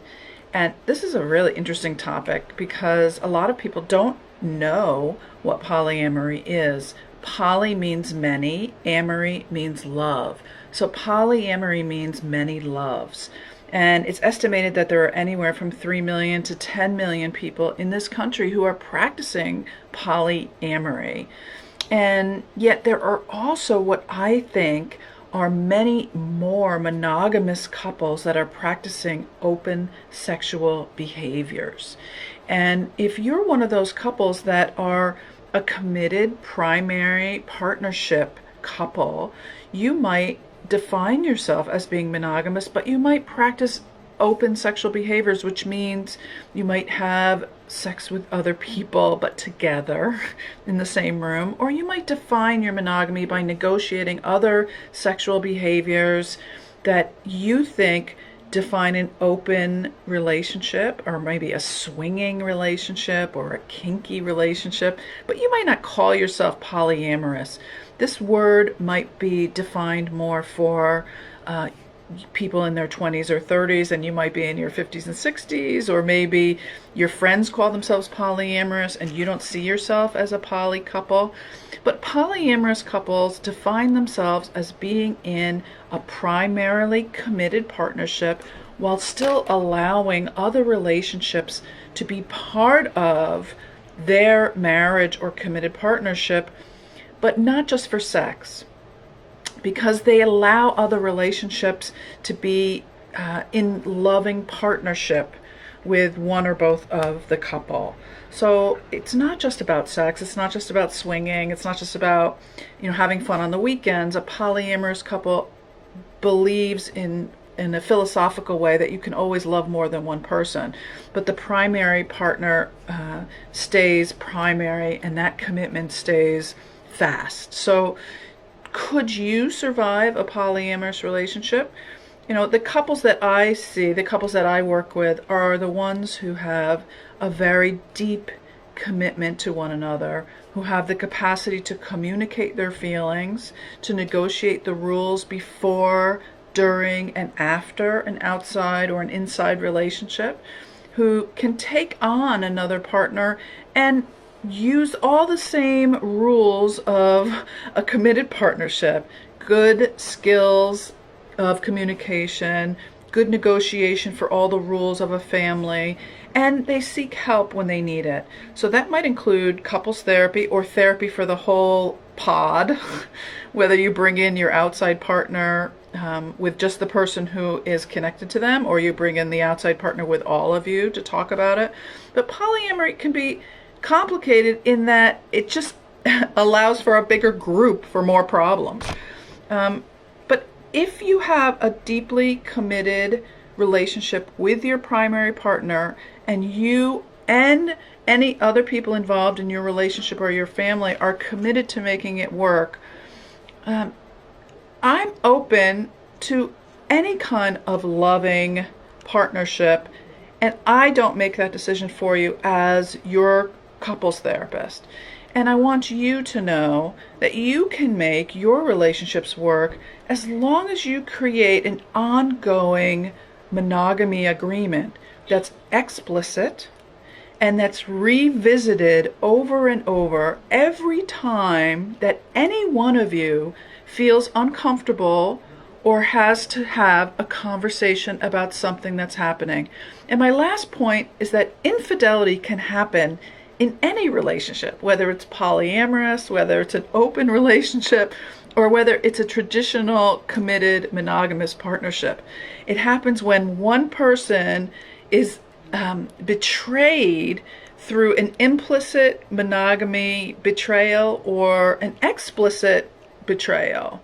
So in other words, when you're dishonest with your partner about an agreement that you've made by going outside of your relationship, either emotionally, sexually, or by creating some kind of connection outside your partnership that feels uncomfortable to your partner, then that's a betrayal. And then that's something that you should come in and get some help or find a trusted therapist that you know has experience in these areas. And to find out more about how to create a monogamy agreement that works for all of you, you can buy my book, The New Monogamy, or you can contact me at drtammynelson.com. So that's www.drtammynelson.com, or email me, tammy@drtammynelson.com. Thank you.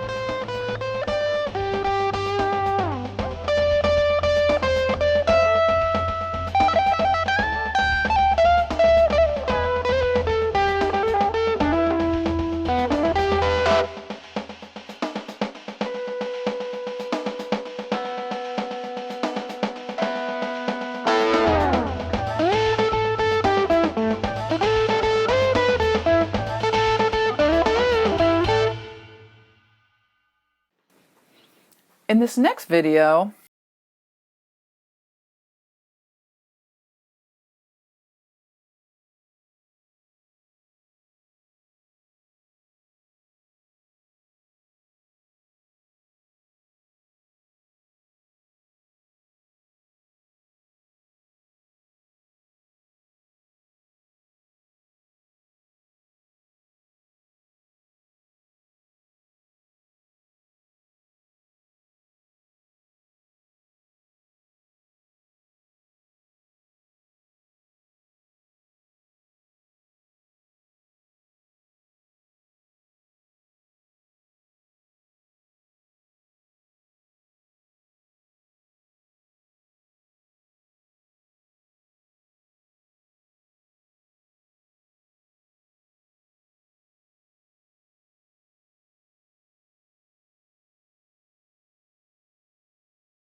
In this next video, you're going to hear how to make a relationship work and what are the 3 things that you need to create a new monogamy that'll work for you. Stay tuned for my own TEDx talk.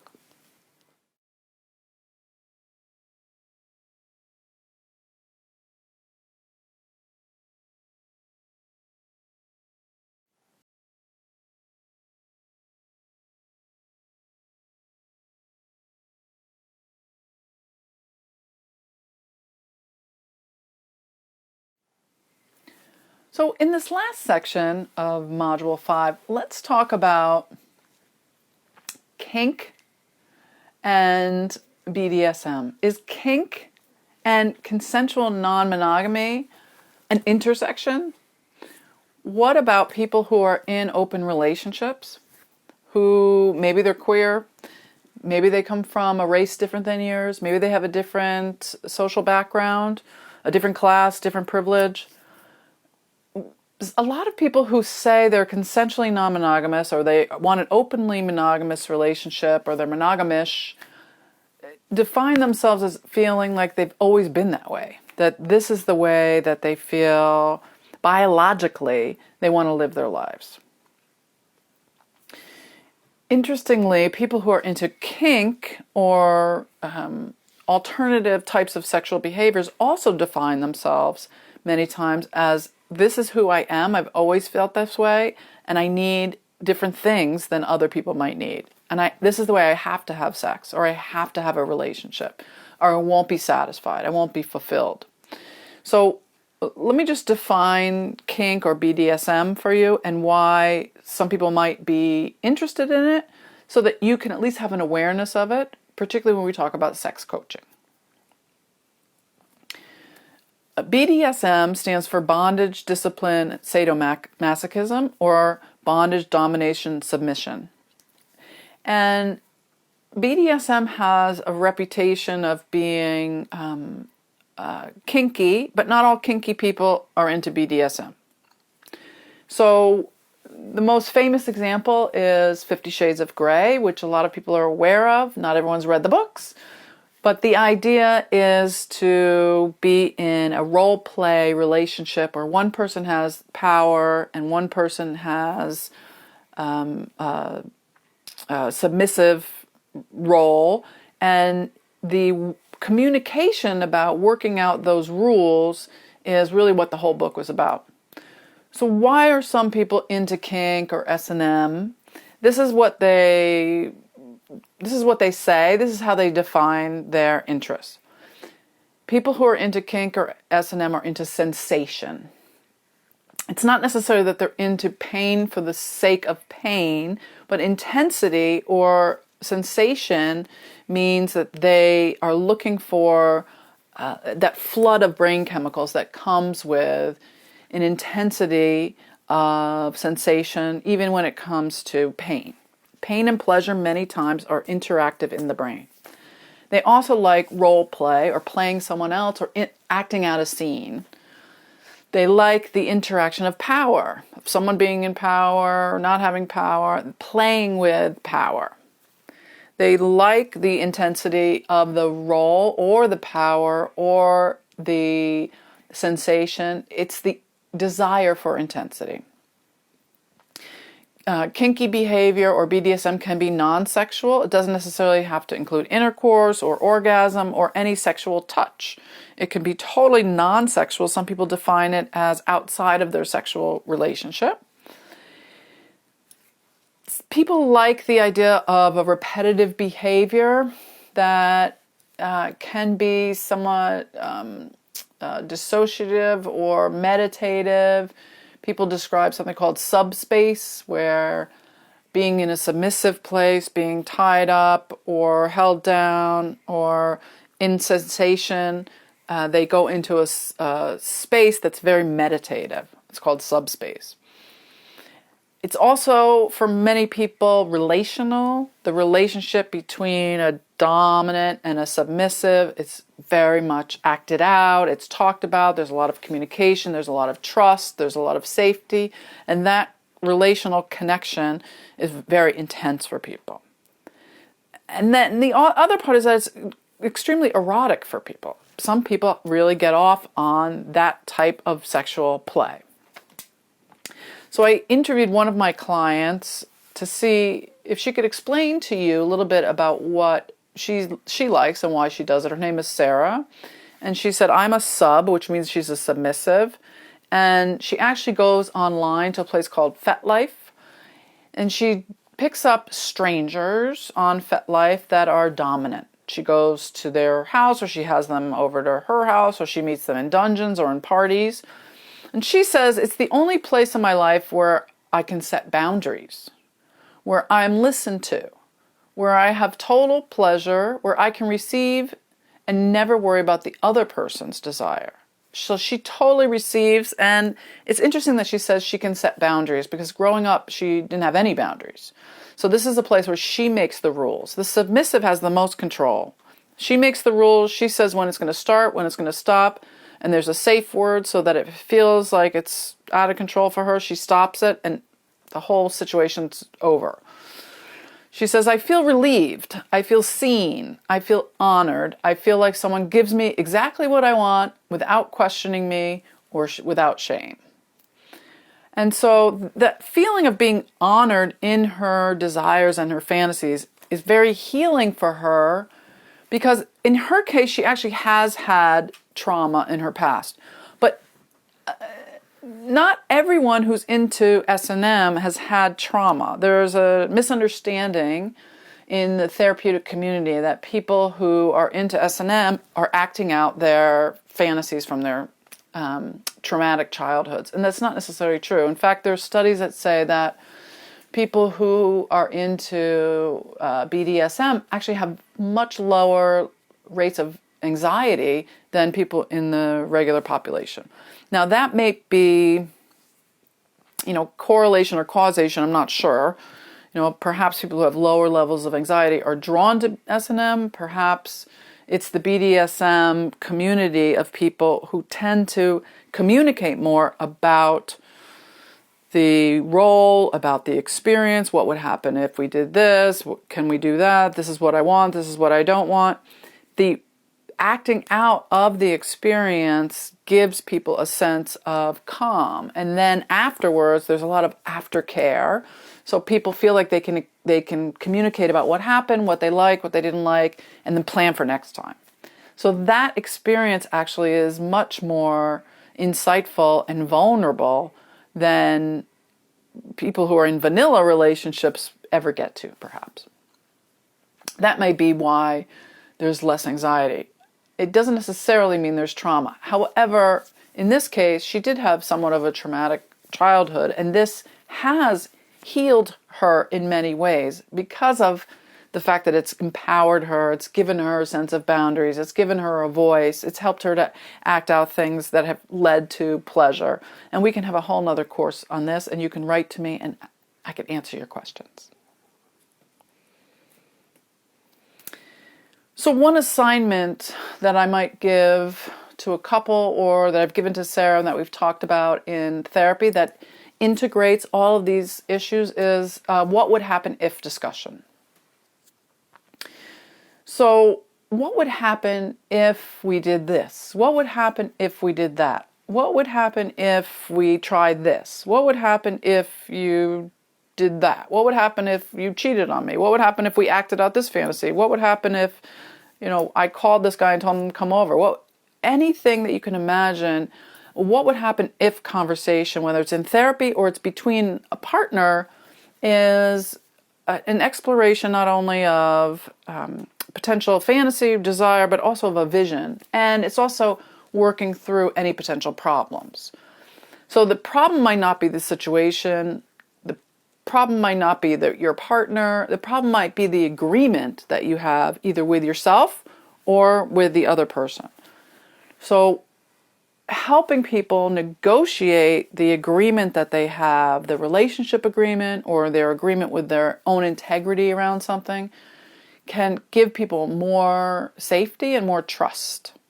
It's important for Sarah that she maintains the agreement that she has with herself, that she will only meet people that other people have screened, that have references, that she talks to first on the phone, that send pictures, that she goes to places where people know where she's going to be, that she talks to other people who have been with that person first. She never invites someone over who hasn't already been to her place, that other people know where she's going to be and with who. So she has an agreement with herself around her own integrity. People who have relationship agreements can negotiate their rules, their safe words, their limits, and their boundaries, and that relationship agreement can change. Now, if we look at this from an integrative perspective, where are you as the therapist around your biases around kink and S&M and edgy sex? Are you judgmental? Are you welcoming? Are you curious? Are you thinking that only people of privilege can do this? Are you jealous? Like, where do you come from? And what I see a lot is that sometimes therapists label people who are into the sex S&M world as perhaps sex addicted. There's a difference between sexual behavior, thoughts, and fantasies that is compulsive and out of control with healthy sexual functioning behavior. So what is interfering with out of control sexual behavior? What is interfering with your life, your work, your relationships, your home, your health? Those are the questions that you want to ask. And sexual addiction in and of itself is sort of a shaming diagnosis because it's not in the DSM, but you can talk about what are the behaviors that are interfering with your life. How can we help you lower your obsessive thoughts, decrease the impulsivity that might be putting you in danger, and change the behaviors that are the behaviors that you don't want in your life that are either interfering with your relationship or with your safety? Where are the questions for you as the therapist that you can ask yourself around your own bias, around addiction, and around judging people's sexuality? Are we labeling people because we see their sexuality as out of the box of our own? Where can you define sexual well-being for your clients? Where can you be transparent around your own fears? It's okay to say, I'm a little worried about you and I'm concerned about your behaviors and we need to talk about that. Being personal with your clients is not the problem. The problem is having your own bias and not telling your clients. Having your own bias around these intersectional issues and not sharing with your clients can make us judgmental. It can make us withdrawn and avoiding conflict, and it doesn't let us help our clients in the way that we want. So focusing more on the relationship therapy, the sex coaching, which is finding out what does sexual well-being mean to them and how can we help them function in their highest possible selves. And the third part, which is integrating all of these ideas, including intersectionality and how it plays a role in the psychotherapy. Next time in our last module, we're going to talk about alternative therapies and what are the ways that you can integrate some new and contemporary treatment models into your clinical work. And for all of you, please write to me and let me know how I can help you at Tammy@drtammynelson.com and go to istitraining.com to find out more about how to become a certified sex and couples therapist. That's istitraining.com, ISTI training.com. Thanks everybody for joining me. As usual, it's been a pleasure.